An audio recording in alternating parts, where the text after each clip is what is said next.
Before our interview today, a quick shout out to our sponsors. And if you're the person who everyone calls when something breaks, I think you'll appreciate this one. NordLayer gives IT teams total visibility into who's accessing what, where, on which device, and all without the usual complexity. And did you know you can deploy in minutes, enforce access policies, and integrate it with your existing SSO or provisioning tools? And because it's built on zero trust foundations, you'll know that every connection is verified, not assumed safe. And I've spoken to enough IT leaders to know that easy deployment is absolutely everything. And NordLayer really does deliver on that. Consider it a modern cybersecurity that doesn't slow you down or cause you frustrations or lock you into hardware. Simply protect your systems and your sanity. Go to nordlayer.com/techtalksdaily and use the code TechDaily-28 to get 20% off your yearly plan. But now, let's get today's guest on. Have you ever wondered what happens when a CEO decides that being a good company matters just as much as building a successful one? That question sits right at the heart of today's conversation with the brilliant and refreshingly down-to-earth CEO of Appfire. From the moment we connected, it felt less like a corporate interview and more like a couple of buddies chatting over a pint. And my guest today brings a mix of honesty, humour, and hard-earned experience, because he's going to talk openly today about culture, the realities of scaling, what it takes to lead without losing the human side of the job. And you'll also hear about Appfire's shift from acquisition-heavy growth to a future shaped by new AI-native products. And also the bold decision to be radically transparent with employees and why trust, kindness, and accountability still matter, even in a world obsessed with speed and efficiency. So today's episode has the warmth of a fireside chat and the substance of a leadership workshop. So settle in and ask yourself, what might your own company look like if being a good place to work became the starting point rather than just an afterthought? So a massive warm welcome to the show. Can you tell everyone listening a little about who you are and what you do? Yeah, hey, Neil, I'm Matt Dircks. I'm the CEO of Appfire. I've been in tech. I'm an old guy. I prefer to say experience, but I've been in tech since the late 80s and came up through more product management marketing, kind of saw the internet revolution in the late back half of the 90s, and was fortunate to work with some really interesting companies. I worked with Citrix and saw a great boom and worked for some amazing leaders there. Went on through enterprise software through a company called NetIQ that was a big partner of Microsoft, and then had a chance to grow into some leadership positions in various IT service management solutions. Then ultimately had a chance to become a CEO back in 2014 with a company called Baumgart that did remote support and secure access technology. So yeah, it's never been anything that I set out. When I woke up in elementary school, like, oh, I want to be a CEO someday. It's just I like building things and fixing problems and working with teams to do some cool stuff. And you just kind of find yourself in opportunities there. You've been fortunate enough to make some decent decisions and have a lot of help along the way. So long story short, I'd worked with the folks that are currently the investors at Appfire before. I think they're very decent, high integrity people. I mean, going to be on the board at Appfire back in May of 21. Worked closely with Randall Ward, amazing founder, visionary that started Appfire. I'd kind of mentored him a bit on the way of like, hey, here's mistakes I've made, et cetera. Randall decided, hey, it's been a great run. In fall of 24, we said, hey, would you be interested in working and doing one more? And so I said, yeah, I love the people. I really looked at three things. One, do I feel that the company is interesting, is of value to their customers, their community, their partners, their employees? Yes. Are you going to be able to work with people you like, respect, and trust? Yes. And then also, do you think you can be of service and be helpful? So officially in February of 25, I took over as the CEO of Appfire, and it's been a really exciting ride ever since, and finds us here almost at the end of the year, right? November, which is crazy to think about. What a great story. And it almost feels like a heist movie, one more job. Was it like The Godfather 3 where he's... Yeah, it's almost like a Guy Ritchie movie without the violence, right? So on there. No, I mean, I will say I am very lucky. I always find it interesting that people's like, I deserve this. I. It's like, hey, you do the work, but I mean, there are so many decisions and fortunate people and mentors and folks that you've learned from. I just think that's important. And then, now that you kind of have the privilege of being able to lead people, I do think there's an obligation that you need to pay it back and really try to be helpful to help people guide their careers, give them opportunities, try to role model as best you can as a human, how you want to be treated and treat people. So, yeah, whether it's a heist movie, I guess that's better than saying Liam Neeson and for Taken. I have a man with special talents, right? But no, I think it's the only special talent is really trying to be available, accessible, and genuine, and that usually goes a long way.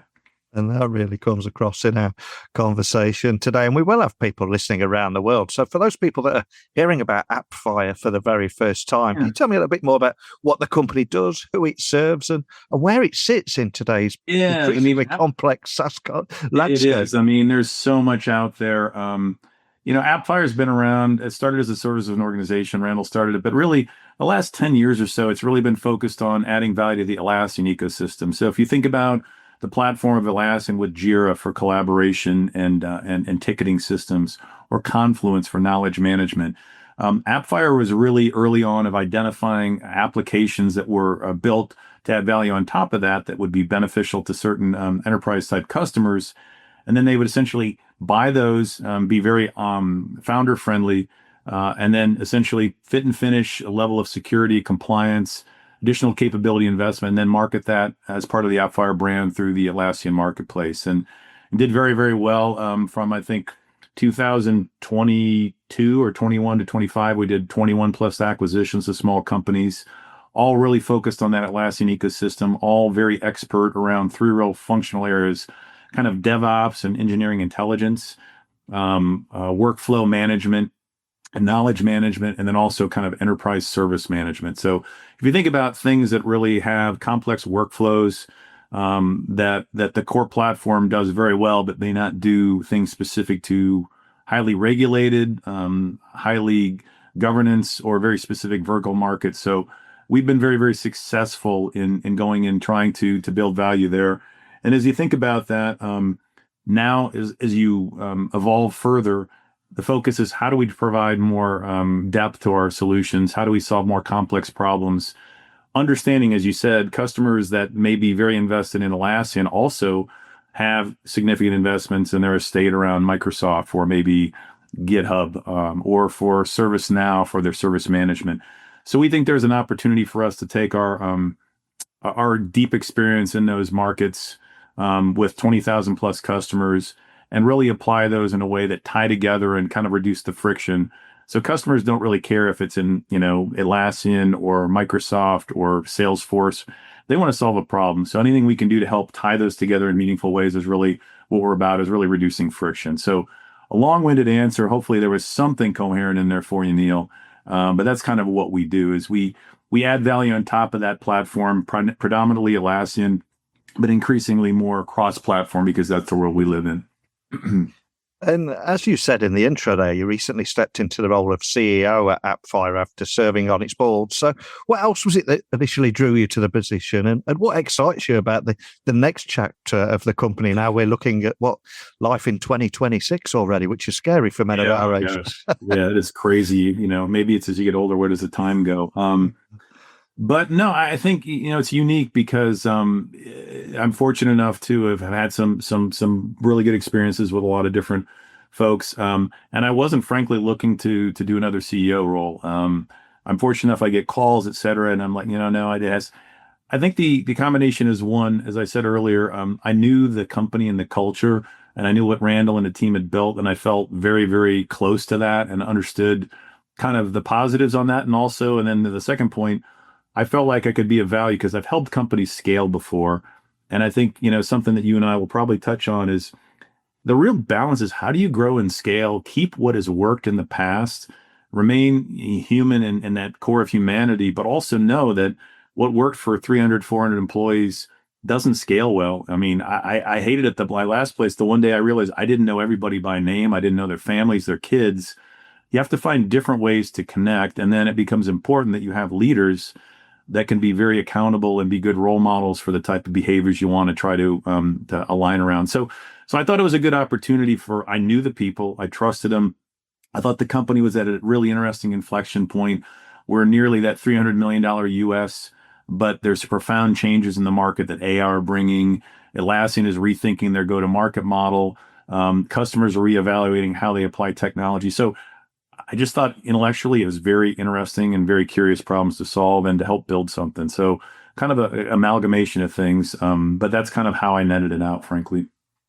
And one of the things that stood out to me when I was doing a little research is you introduced a leadership philosophy that focuses on being a good company before even thinking about becoming a great one. So what does this mean in practice? And why do you think that distinction matters? I realize it can sound hippy dippy, but again, it's in the past where, whether people subscribe, and I don't want to be political around, diversity, but even if you're just purely thinking of it from a mercenary standpoint, there's so much longitudinal research that shows you that you have a diverse company, that people treat each other with respect. They challenge each other. I'm a firm believer, if you're familiar with Robert Sutton, the famous Stanford PhD, the no asshole rule. Apologies if I can't swear on your podcast. It really essentially says it doesn't matter how talented you are if you don't work well and play well with others, if you're a me person versus a we person. And I think there's just some elements around being a good company. That doesn't mean you shy away from conflict, but it means the conflict is focused on behaviors and intent and impact versus just being political. I'm also a big fan of radical candor. Can you be a nice company or you want to be a kind company? So for example, Neil, if you and I were working together and you felt like I didn't play up to my potential on something, you could be nice and say, oh, well, I'm not going to say anything to Matt because he's my mate and I don't want to say anything. Or you could say, hey, Matt, I care about you. I know you're capable of more. And for this particular thing, dude, I didn't think you made it. So I think trying to instill that where people feel safe to have those conversations and feel that there is something positive that we can glean out of every experience, positive or negative, creates this environment where people feel comfortable doing their work. And it's a good place to work. And by being a good place to work, you can focus in on the mission, taking care of customers and partners. But if you're worrying about, having someone having your back, if you're worried about sniping or passive aggressive behavior I don't think that creates the stability that you need to do great work. So it's kind of a juxtaposition of those things of trying to create an environment where people can feel good about the work they do, feel proud of wearing the logo and how they serve their communities, their partners, their customers. That allows you to hopefully focus on building a great company, because I don't think you can sustain a great company for the ages if you don't have that foundation, that kind of, I hate to say, more of an ethical foundation, I think, based upon some sort of values that are measurable, and you can actually evaluate people on, or yourselves, or hold yourself accountable as a leader. So that's how I think about it. Maybe it's a little more convoluted, but hopefully there's a through line there for you. No, I mean, listening to you there, trust and values are clearly at the heart of how you lead. So how do you embed these ideas into Appfire's cultures while still driving strong business performance and innovation? Quite a difficult balance, or challenging balance, I would imagine sometimes. Yeah, well, I tell you what, first of all, you have to admit you're not going to get it right. And, I mean, if you're familiar with the Epstein book, Range, about generalists and versus I think being honest about what you don't know and being intellectually curious and being vulnerable to say, hey, I don't have all the answers, or hey, I screwed up, goes a long way to say, this is kind of, let's all be real with each other. I'll go back to something, I'll paraphrase it, but Mark Templeton, who's the CEO of Citrix for a long time, amazing leader. I learned a lot from him for my few years there, but he had something that I'll paraphrase that said, never confuse hierarchy with respect, right? We create layers and titles and C-levels and all this stuff because we have to manage in complex businesses. But that should never be a proxy for respect. Just because you are a VP, C-level, whatever, you are not some supernaturally talented person that knows it all. So you have to be very open and very accepting of feedback, criticism, seeking ideas from elsewhere, and not getting lulled into a sense of certainty. And then also distinguishing between what we call the chain of command versus the chain of communication, which should be much more flexible. So I think part of that is that, and also creating an environment where you can be criticized, and you are not immune from that, and you actually action it. So, just something as simple as communication. Every week to 10 days, I do these silly 5 to 7 minute Loom videos. The production quality is very much cinema verite, but it's not about production quality. It's like, hey, we had a board meeting last week. This is kind of what we discussed, and here's what's going on. We have we have this all hands coming up. I need you to be there because this is what we're going to cover. I think people are really smart, and you have to err on the side of being very transparent, and very open with things when they're going well and when they're not going well. For example, we're measuring for the first time employee net promoter scores, which is, if you're familiar with NPS, is a very harsh metric. Either if you're a 9 or 10, you're a promoter. If you're a 7 or 8, you're neutral, and that gets thrown out. And then everything else is a detractor, and you just take the one versus the minus. And we're not where we want to be. And you know what? We had a meeting and said, here's where our results are. I'm not going to hide from it. Here's what we're doing about it. So I think people appreciate the no BS type of thing. And then because you do have some openness and trust and transparency around where and how value is created for the business, then you can ask people to do things because you've shared the why, you've shared the what are we doing, and you've also said, I'm going to be accountable to you as a leader. Here's what we are accountable for. Here's what we're measuring our success as a leadership team on. So if we're asking everybody else to be accountable, it has to start with us. So I think that's part of, again, managing through a lot of change. And if you're familiar with also VUCA, which is, the whole around a lot of just a lot of change going on. There's a lot of different models out there. The key is communication, communication, communication, and not corporate speak, not BS, not only sharing the good stuff, but also saying, hey, here's where we're not this is what's not working, but this is what we're doing. And if we stay together and work together, we will find a way to figure this out. So yeah, it's something, Neil, it really is something that you think about. What keeps you up at night is how do you balance the need to be very clear and focused, but also do so that, turning into some sort of, looking at people as numbers on a spreadsheet, because you don't ever want to get to that point. And you mentioned Mark Templeton there. I met him in Miami at the iGel conference there earlier this year, and he did a whole keynote about technology, endpoint security, but brought it back to his love of the Moody Blues. He's a very special, cool guy, isn't he?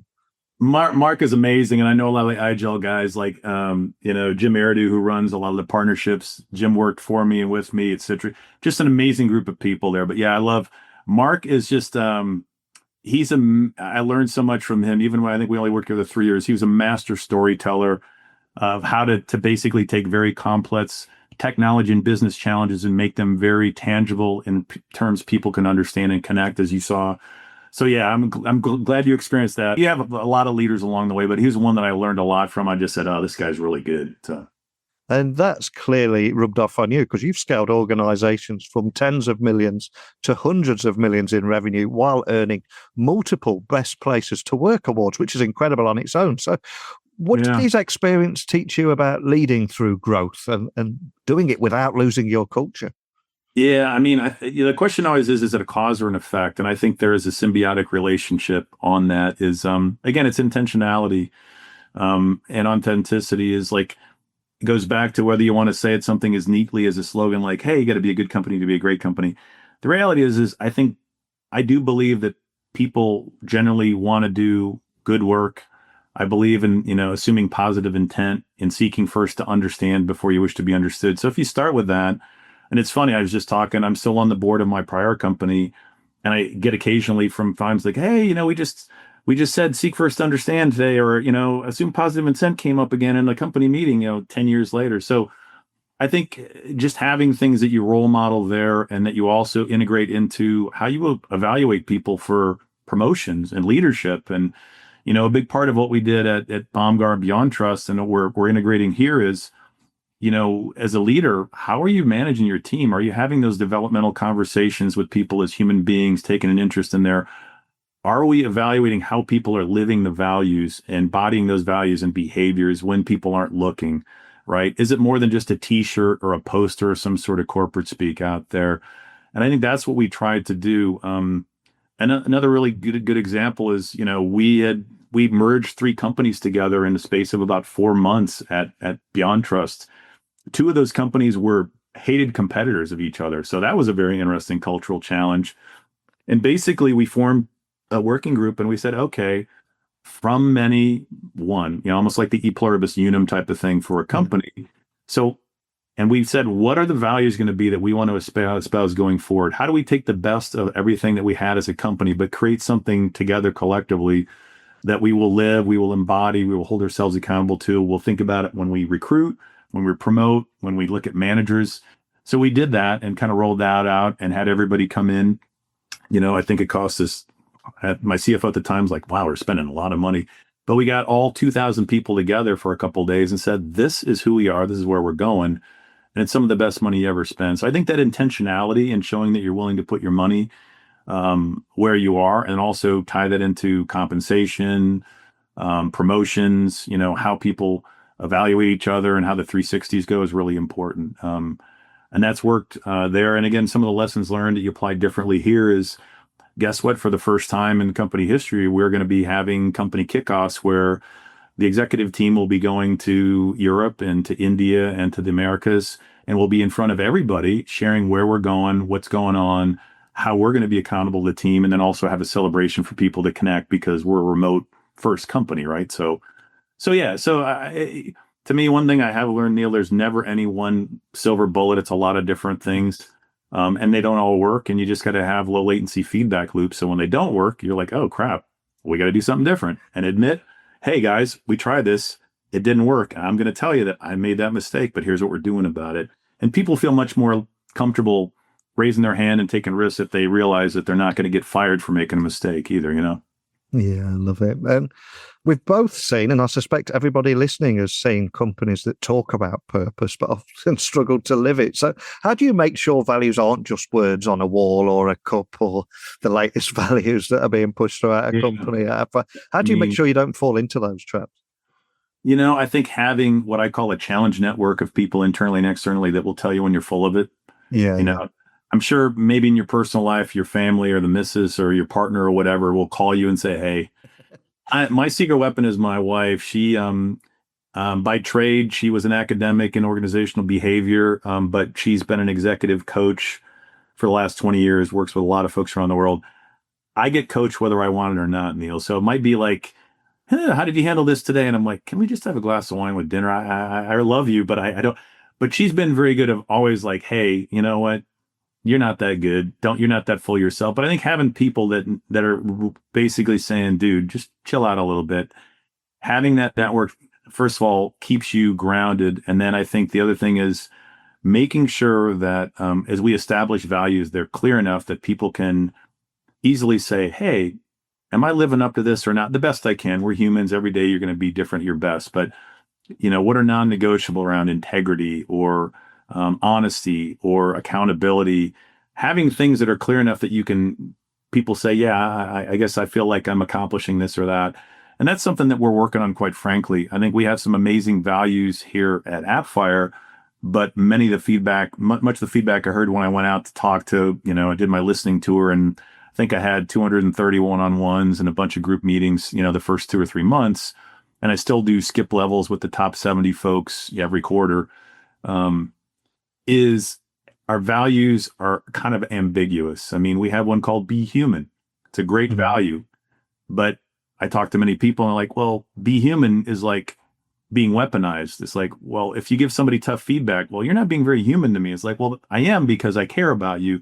So I think we're looking at how do we evolve those to be a little more specific so people can assess themselves, their team, be honest with themselves. Am I living up to this thing? So I think it starts with establishing clarity around those things, role modeling that, making sure no one is above that, whether you're the CEO or the newest intern, and then making sure you're baking that into recognition, promotion, recruiting. And again, I've had instances where I've made hires that were bad hires. They looked great, but it was very apparent within the first 2 or 3 months, 90 days, that they were a me person, not a we person.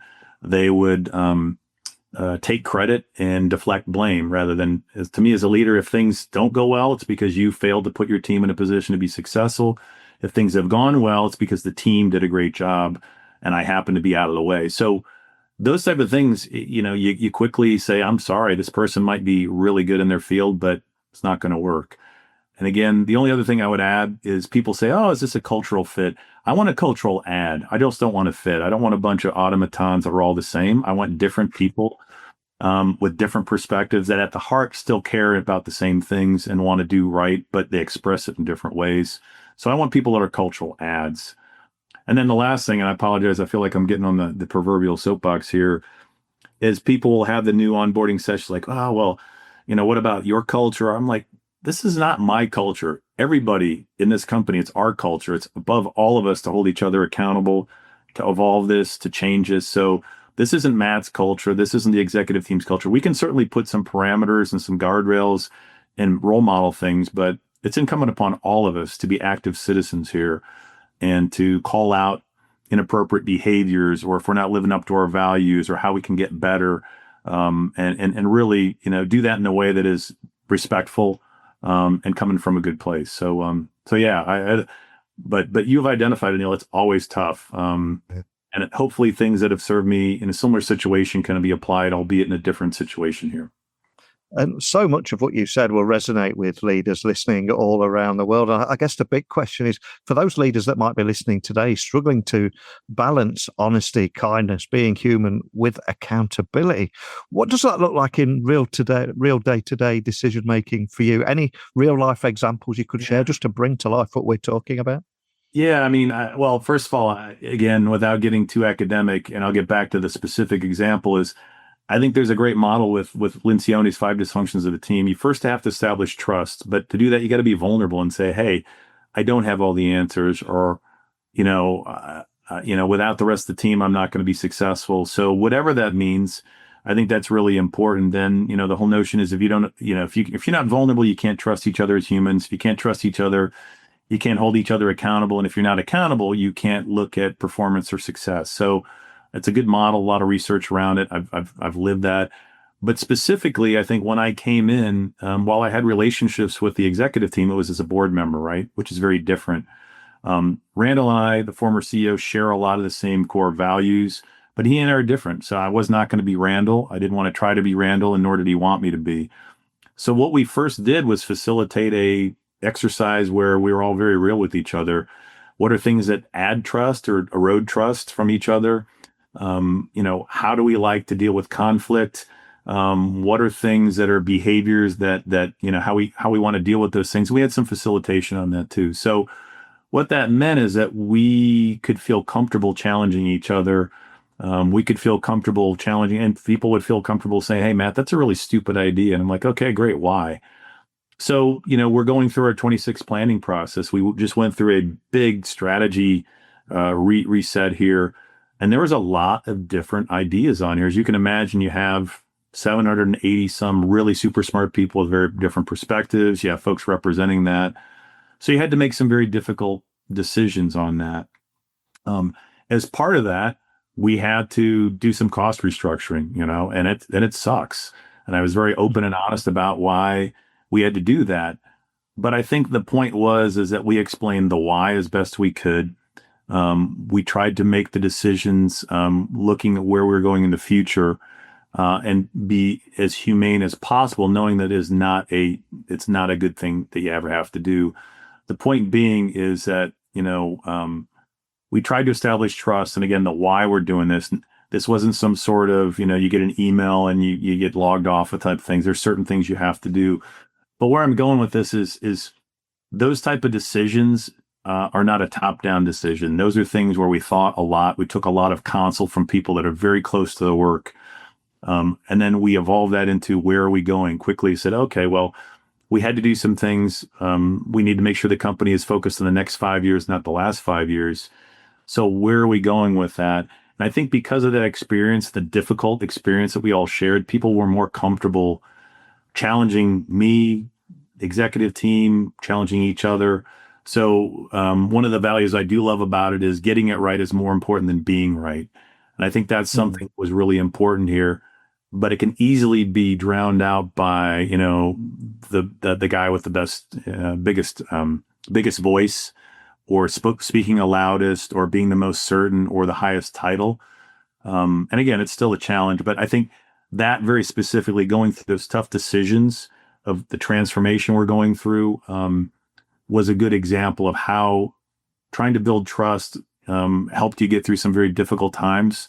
And again, we live in crazy, but the point is we now have a ability to be real with each other, challenge each other respectfully. And as I said, just last week, we came back with, we didn't, our survey results for the NPS were not where we wanted them to be. So we didn't dodge those. We are very open on that. And we created an open forum where anybody could speak, whether it honestly or not on there. And we got some great feedback on why. So I take that as a good thing.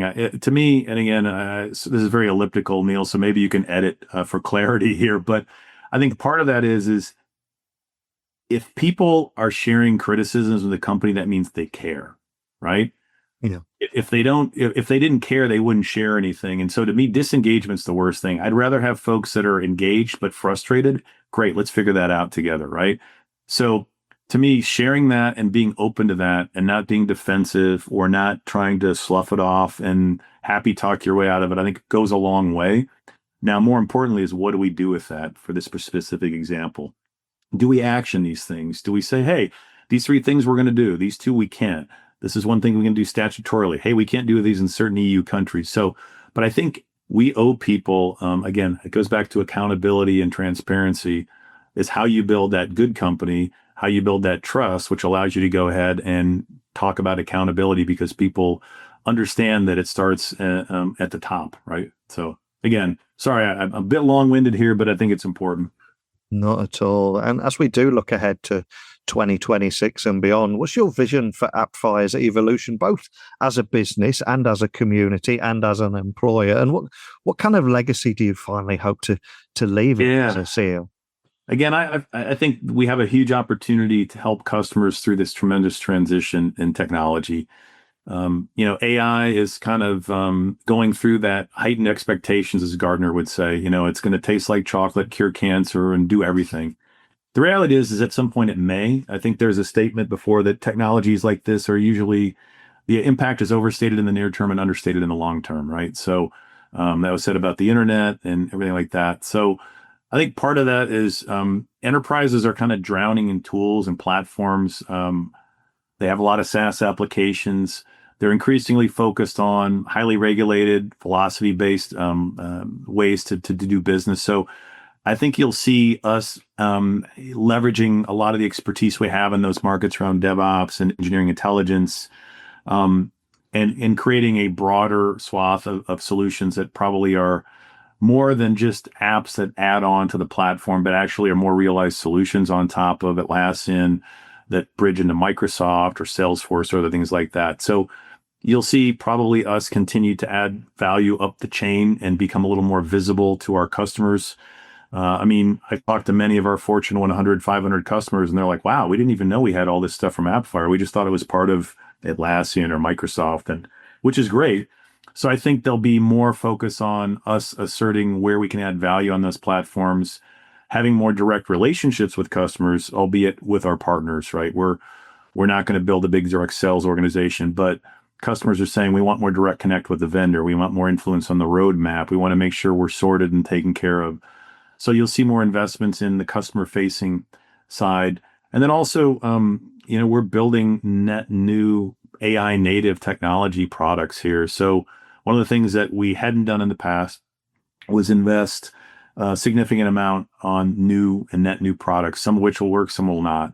So we've shifted our investment to make sure we're building new, cool, innovative things, knowing that some of them may never make it. But if you don't have those Horizon 3 products, as Jeff Moore would call them, you're never going to be able to go ahead and grow.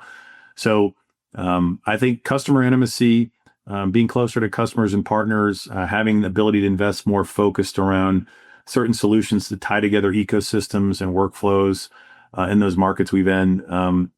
And then is scaling the company efficiently too, right? Building the systems and processes that allow people to focus on doing the work and talking to customers, partners, their colleagues, rather than having to do a bunch of manual work or some of the things there. And then we think there's opportunity. If we execute well, we could, we could double the size of the company in the next 4 to 5 years and do so in a way that's responsible as well. And then again, lastly, we are still very much tied to and big advocates of the Pledge 1% charity we're in. We were one of the founding members of that. I'm going to be up in New York in 2 weeks with other CEOs. Again, if you're familiar with Pledge 1%, it's a great organization where you pledge 1% of your equity, your profits, your time for your volunteers on there. And I think that's very important to who we are. And we recently brought in an amazing CSR leader that had previously done it for Deloitte at a global level and really scaling up our community engagement, because that's also something our employees feel passionate about too, right? So on all those vectors, kind of the routes to market, the products, the customer relationships, and also the type of people, culture, the community focus. Those are all things that in all 3 or 4 dimensions we're really looking at and have specific OKRs tied to each of those big themes for 26 and beyond. Wow, exciting times ahead. And I think it's a beautiful moment to end on. But before I let you go, for anyone listening that just wants to find out more information about anything we talked about today and maybe learn a few things from you too, where's the best place to find out everything more about Appfire, connect with you or your team? Yeah, it's appfire.com, obviously, is a website there. We have a pretty active social presence on LinkedIn if you want to follow us there. Same thing, I'm on LinkedIn if you want to message me. At the risk of being crazy, but it's, matt.dircks@appfire.com. I'm happy to engage with folks, things I'm doing well. If you're a customer and you think we're making mistakes or screwing things up, I want to hear from you too. And if occasionally we do things right, I love to hear that too and figure out how we can do it better. So, that's probably the best ways to connect there. Well, I'll have links to everything. But as I said earlier, scaling organizations from tens of millions to hundreds of millions while earning multiple best places to work awards is just phenomenal. So you're doing something right. Keep doing it. But more than anything, just thank you for sharing your story today. No, Neil, thanks for taking time on a Friday. And hopefully there's a nice pint waiting for you at some point. Talking with Matt today, I think, is a reminder that leadership does not need to be complicated to be meaningful. His belief that staying human and owning mistakes and keeping trust at the centre of everything, I think that shined through today. And it also offers a helpful counterpoint to the usual noise around growth at all costs. And I think he gave us a glimpse of what happens when a leader chooses to be open about the tough moments. Whether this is an employee score that comes back lower than expected or a tough restructuring call that might keep you awake at night. So as you head back into your own workday, is it worth thinking about the choices that we all make as leaders? Do we give people clarity or keep them guessing? Do we choose kindness or convenience? And are we brave enough to be challenged by the people around us? Love to hear your thoughts on this one. What stood out for you in Matt's approach? And which part of this conversation will stay with you long after the episode is finished? As always, techtalksnetwork.com, you'll find all the different ways of contacting me, plus over 3,000 interviews there. So pop on over, take a look around, and if you need anything else, give me a shout. Other than that, I'll meet you back here tomorrow. Same time, same place. Bye for now.